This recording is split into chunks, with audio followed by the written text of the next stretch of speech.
Quel bilan de la fiscalité pesant sur les ménages durant les quinquennats Sarkozy et Hollande?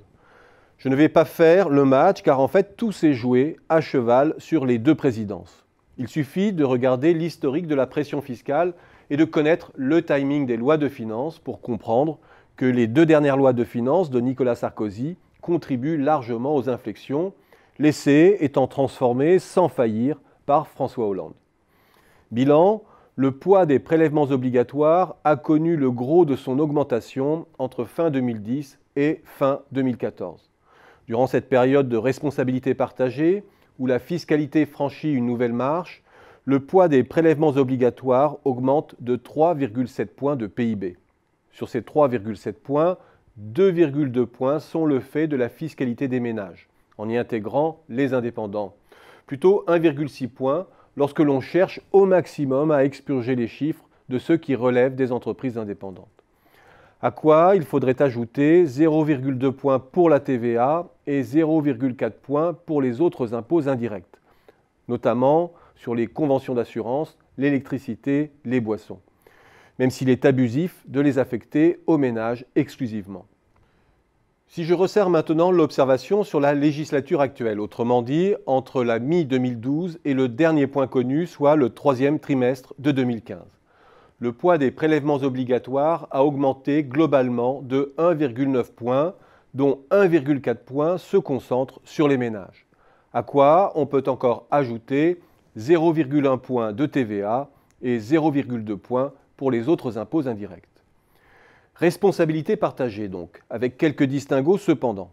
Nicolas Sarkozy cherche à faire refluer la fiscalité des ménages en début de mandat, notamment en haut de la distribution. François Hollande cherche à inverser cette courbe en fin de mandat, mais plutôt sur le bas de la distribution. Et autre distinguo, compte tenu du pacte de responsabilité, l'effort contributif s'est finalement bien davantage polarisé sur les ménages sous François Hollande que sous Nicolas Sarkozy. Si l'on regarde maintenant par quels impôts transite cet effort des ménages depuis 2010, on trouve en haut du palmarès l'impôt sur le revenu.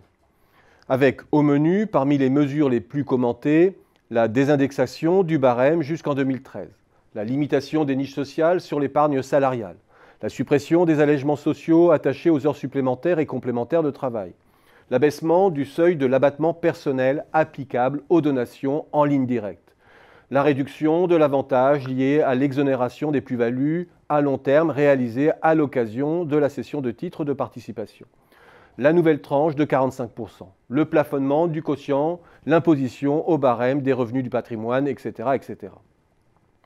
En deux, on trouve les impôts indirects, avec là encore une myriade de mesures essaimées, et en trois, une hausse de la CSG pour certains produits d'épargne et pour les retraités. J'arrête une énumération qui est très loin d'être exhaustive et où la question de l'ISF apparaît finalement de deuxième ordre.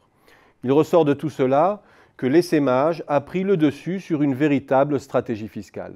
Derrière cet inventaire, c'est finalement la fiscalité du capital, déjà élevée en France, qui a fait l'objet de tirs croisés pour faire écho au récent rapport de COE-Rexecode. Mais sans que soit véritablement prise en compte la question de la mobilité des bases. Question cruciale pourtant. Résultat, il ressort que la plupart des mesures censées viser le haut de la distribution a eu certes un résultat positif en termes de recettes, mais avec un rendement systématiquement en deçà des attentes. Résultat aussi, ce sont les ménages les plus riches, mais n'appartenant pas à la catégorie des hyper riches, autrement dit ceux qui recyclent leurs revenus sur le territoire sans avoir l'échelle de fortune leur permettant de jouer à plein l'optimisation, aidés de conseillers et de la complaisance de l'État, qui se retrouvent en cœur de cible.